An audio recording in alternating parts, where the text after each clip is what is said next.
Hello guys! In today's video, I'll be showing you how you can hide likes on Facebook. So without further ado, let's begin. To start, go to your menu page. Now right here on menu page, you can see settings and privacy. Just tap on that. Now go again to settings.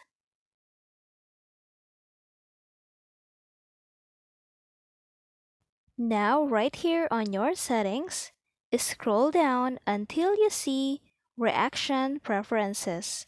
Just tap on that. You now have two options right here. The first one is if you want to hide the number of reactions from the other's post. So you will not be able to see the reaction or the number of likes from others' post. So now just enable the button.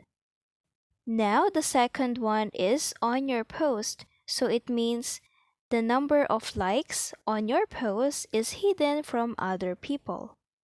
So just enable this button. And that's it! I hope this video helped you out.